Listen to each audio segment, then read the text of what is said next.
What's up, guys? Dylan Rush with Cage Side Press, joined today by a UFC lightweight boasting an impressive 19-6 professional record, set to take on Marco Madsen at UFC 295 at Madison Square Garden, November 11th in New York, New York. Fighting out of Queens, New York, Jared Flash Gordon. How you doing, Jared? I'm all right, Dylan. How you doing? Doing pretty good, man. Thank you for taking the time. So I know your grandfather boxed at Madison Square Garden. This is gonna be your first time fighting in the Mecca. What does that mean to you, man, to fight at Madison Square Garden? Dude, it's obviously a monumental thing, big part of my career, and I think it's a small part of my destiny. Um, yeah, my grandfather fought there, I think, 3 or 4 times. He was pretty good. He was 38-3 as a pro. Wow. Uh, did really well. He's from Harlem. I was born in Manhattan, raised in Astoria, and I used to train at Henzo's, which is 2 blocks from the Garden. So I used to Yep. walk by it every day and look at it. So yeah, man, I used to shoot dope in Penn Station, which is underneath the Garden. Yep. So for me to be in the Garden fighting and getting the W is huge. That's crazy, man. Especially that last part, but also just the fact that when you were a kid, you're walking by, you're probably looking at the garden, like hoping, thinking, like I'm gonna fight here one day, right? Exactly, bro. It's Yep. crazy. Hold on a Uh, second. Yo, Pacino, what are you doing? Oh, it's crazy, bro. Pacino, hey, come on, man. All right, sorry. his name's Pacino. Pacino, yeah, Pacino. My wife's last name is Gambino, so Pacino Pacino Gambino. Gambino. That's dope. I like it. I like it. Uh, so you're coming off a fight with Bobby Green, of course, didn't go the way anybody wanted it to go, I bet. Uh, was it tough to get over the result of that one, or was it just on to the next right away? Yeah, I mean, bro. Not only that, but before that was the Patty thing, and I think it's pretty fair to say I beat Patty, and then I was winning that fight with Bobby. You know, pretty like I think it was obvious to most people that I was winning that fight. And the judges, on the cards, like I was up on strikes and everything. So, yeah, man. Then I got headbutted, and it was just really unfortunate. It shouldn't. I think it should have been a DQ, but whatever. Uh, and yeah, I mean, then I went to fight Jim Miller, and they had asked me because it was only 6 weeks later, and they had asked me if whatever. That's the past, bro. But yeah, it was tough for me to get over it, and yeah, but I'm happy. Things always have a seem to have a way of working out for me, for the better. And here we are. I got a big fight coming up, MSG. So I mean, I'm just focused on this right now. But yeah, it was a tough one for me. Definitely. And who knows, maybe you'll get the Patty one back or the Bobby Green one back. The third highest significant strike accuracy in lightweight history. That's a very impressive stat. But I gotta say, when you posted that stat on Instagram, you wrote in the caption, after watching Justin and Dustin fight this past weekend, this back in July, and to see what they have accomplished, I feel like a legend compared to them within the sport. Do you still feel that way? I mean, bro, like Justin is number one right now or something, number two or whatever. I mean, Dustin's fought for the title what twice, and he is who he is. Um, granted, I wasted a lot of time getting high and doing stupid shit while they were fighting. So, his dog. So, I should, I guess, like I was being hard on myself. But yeah, when I say loser, like I just feel like I thought, I'm not gonna lie, I thought I'd be a little further along than I am right now, at least ranked. Mhm. And I've been like right there, about to get like have some big things happen, and weird things always seem to happen, bro. And it's just unfortunate, but it is what it is. And the only thing I can do is move forward and just keep trucking along. So If that's your wife, you got to answer it. It's all good if you have to. no, no, no. It's my Uh, fucking. I'm in a group message with all my stupid friends and blowing me up right now. Well, I understand what you're saying, man, and you've gotten like the shit end of the stick in these last few fights, as we mentioned. But from where you came and where you've been, and now where you are now, and you're fighting in Madison Square Garden, UFC 295. It's a lot to be proud of. You're blessed. So, Thanks, uh, bro.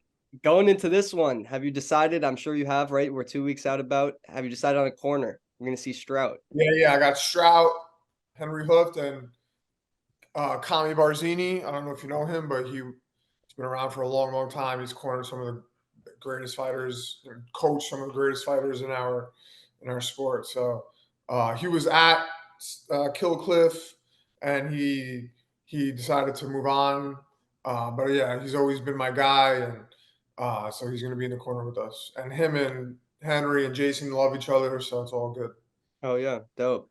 Okay, let's get to the matchup. Marco Madsen. Of course, we both know a lot about this guy, but what makes this guy a favorable stylistic matchup for yourself? I mean, I think like all around, I know I'm a better fighter than him. I've got a lot more experience than him fight wise. He's obviously a competitor. He was an Olympic medalist, so he knows what it's like to get up on a big stage and have to compete. Uh, but I believe I'm the better striker. I believe on the ground I'm better. You know, he's a Greco wrestler, so he's good in the clinch. I'm not gonna like underestimate him by any means, though. You know, and um, but I just think all around I'm better than him. I think I'm in better shape than him. I think I keep the pace higher, and I just think that I'm hungrier, bro. You know, he's been at it for a long time. Obviously, he hasn't been fighting for a long time, but he is a little older than me, and you know, I just feel like I've been chomping at the bit for this last year or so, just trying to like get to that next level, and this is my time. So I'm really hungry. I've prepared so well for this. I'm I'm the best fighter I've ever been, and I just think that stylistically, it's a great fight for me, man. You Are know, you he might excited? take me down, but I'm going to get up, Mhm. and then he slows down. So, and I just tend to get better as the fight goes on. So, I think it just is good for me, bro. Are you expecting the crowd to be at your back from start to finish behind you? I would imagine so. I hope so. You know, but yeah, I think so. I mean, bro, I'm like kind of pissed. I'm pretty salty. For some reason, I'm on the early prelims, which is like a little fucking ridiculous. I think. I do Uh, too. I know they place fighters at certain places on the card for certain reasons. Yeah. We get people to watch, but like, bro, at least put me on the fucking middle prelims, you know, like, so like, I'm hoping there's a decent crowd when I'm in there, but that really pissed me off. But I should be grateful, bro. You know, it's better than the fucking Apex or some shit like that, or some Mhm. other state that I really don't give a shit about. You know, Yeah. it's MSG, and it's just it's like, you know, I think I got like another 3 or 4 years left in the sport. So um I gotta put it together now, you know. Doesn't matter where I am on the card. If Dana told me to fight someone in the street, I would. So, Mhm. you know. Well, you know New Yorkers, Jared. I mean, I think it's gonna be a packed house from start to finish. I think it'll be packed for you from the beginning. Fucking Uh, hope. what do you think a win would do for you at this stage of your career? You said you have 3, 4, maybe 5 years left in the sport. I mean, bro, look at Bobby Green. Yeah. The guy's what, 37? I think he's like 2 years older than me, and look where he is right now. He just beat, you know, he finishes Tony, and then he finishes Grant, and now he's ranked, and it's like a whole new lease on your life, a career in life, and it's like he must be so motivated. I'm actually happy for him. He deserves it, bro. The guy's been around forever, bro, and he's been up and down too. So good for him.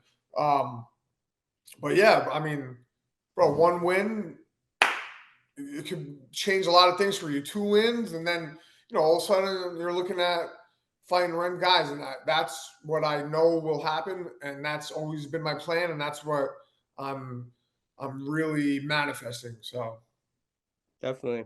And it seems like he's getting a main event or maybe a main event December 2nd, Dan Hooker. So maybe you'll get this win, you'll get that back in that main event. I gotta ask you, just because we've mentioned his name so many times, Tony Ferguson in this interview. Of course, you would probably, I assume, want that one with Patty back since most people out there think you beat him. What about again, you're fully focused on this fight in 2 weeks, but what about for your next fight? Maybe the winner of Patty versus Tony. yeah, I mean, that's obviously something I've thought about.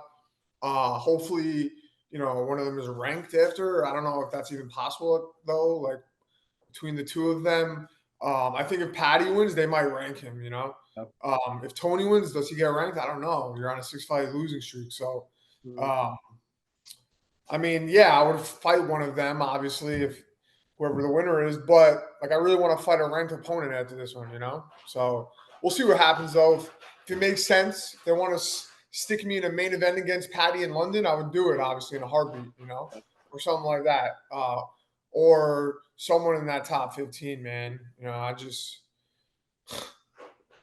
it's been like it's been hard for me, bro, to like digest everything and to be like, yeah, everything's okay, you know, like everything, it's like one thing after another.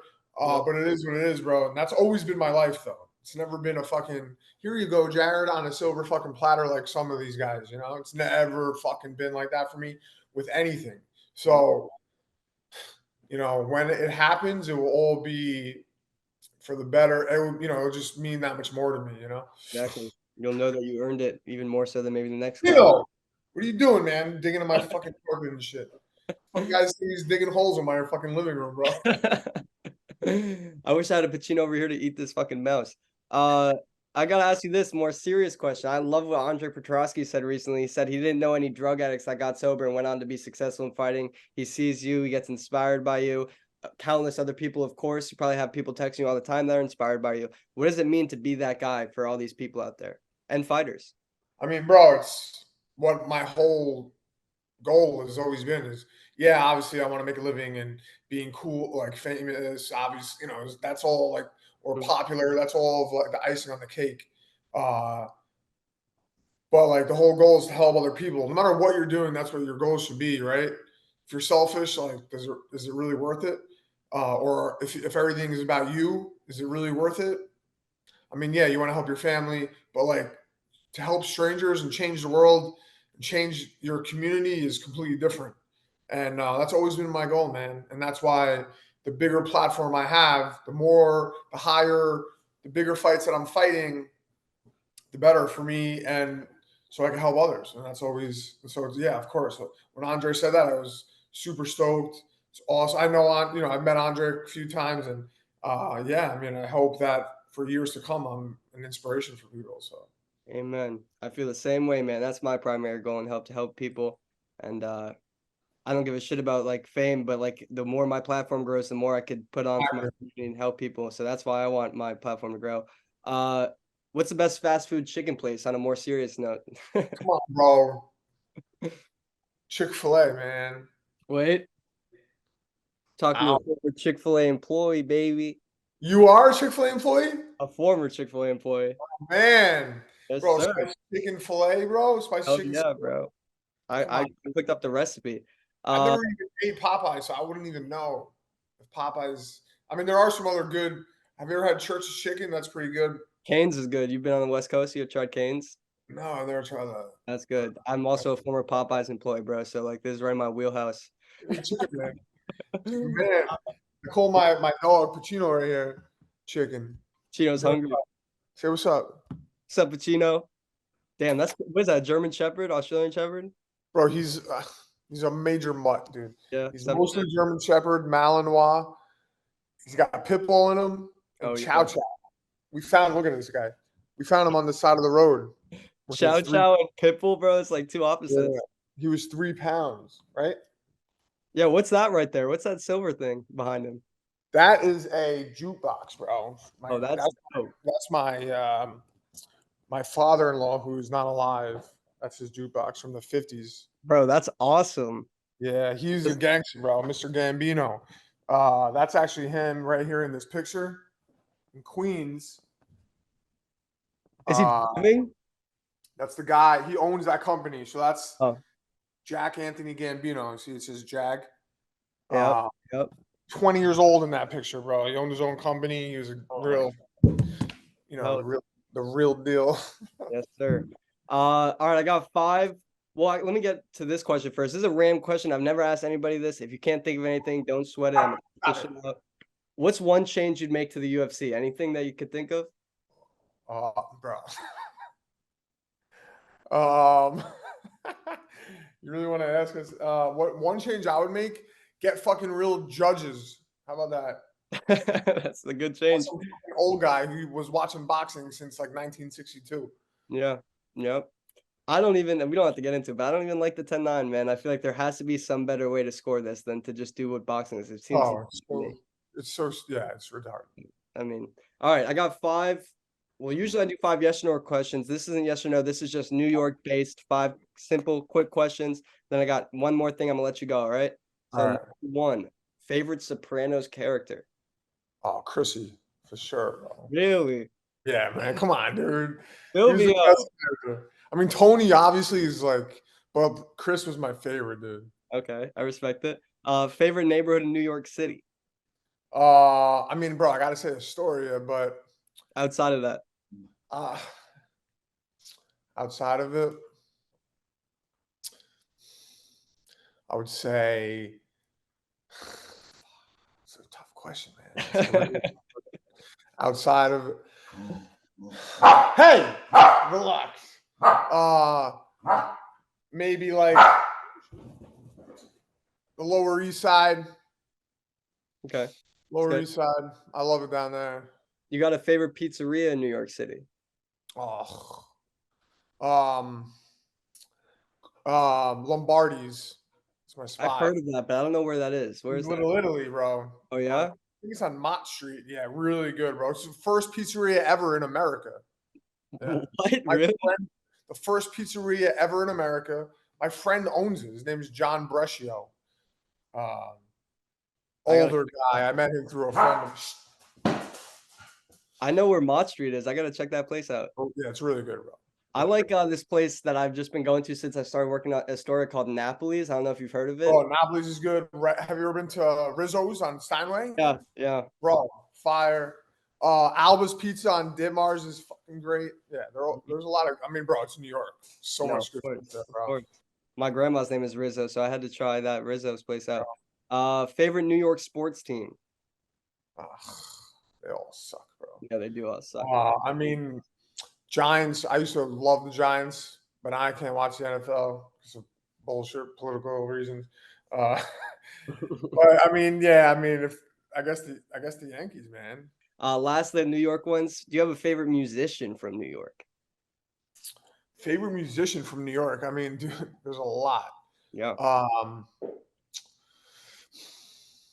so hard to choose, bro. I'm giving you the tough ones, man. These are the tough I ones. mean, I'm gonna have to say Nas. Okay. So Respect. I went to school in Long Island City, which is the old Long Island City High School was on 41st Ave, which is Queensbridge is on 41st Ave, 2 blocks away. So I gotta go with Nasty Nas You have a walkout song? for this one. Mhm. Yeah, um, it's actually a faith-based song. Everyone's like, "Why are you walking out to this?" But it's really good, bro. It's called "By Faith I Will Find It." Mhm. It just means a lot to me. I was gonna walk out to Night Call by Kavinsky. Have you heard that from No. Drive, the movie Drive? Mm-mm. Bro, write both of them down, listen to them, tell me what you think. First one was my walkout. The one that I'm walking out to is "By Faith I Will Find It" by Stephen Furtick. And I was gonna walk out to Kavinsky or Night Call by Kavinsky, but I decided to change it. They're both really, really good songs. Night Call is fire, but this one just means more to me. The Stephen Furtick one. So Mhm. I have a feeling I'm gonna listen and be like, bro, you gotta go night call, I but used to walk out to a Requiem for a Dream theme song. Have you ever watched that movie? no. Bro, it's a New York movie, bro. They're from Brooklyn. Marlon Wayans is in it, Jared Leto. I know who they are. Bro, you gotta watch it, bro. Requiem for a Dream. What's it? Fuck Requiem for a Dream? yeah. You're gonna watch it and be like, why the fuck did I watch? My whole life is completely ruined. It impacts you so much, dude. Wait, when you watch it, you're gonna be like, "Holy shit, dude, this is hardcore." I'm gonna Um, you on this. and what was I gonna say just now? Another walkout song you used to Oh yeah, and I was walking out to my the last couple of fights I walked out to um, Stevie Nicks. What the fuck is it called? I can't believe I forgot it. Um, it's called something Owl. Stevie Nicks. I'm sorry, Edge of 17 is called. by That's Stephen Nicks. yeah, it's really good, bro. You'll like it. All right, bro. I love talking to you, man, but I got to finish this interview. I always got to ask you this. Do you have a message for the fans, the supporters, the people that have stuck by you, that have been with you every step of this mixed martial arts journey?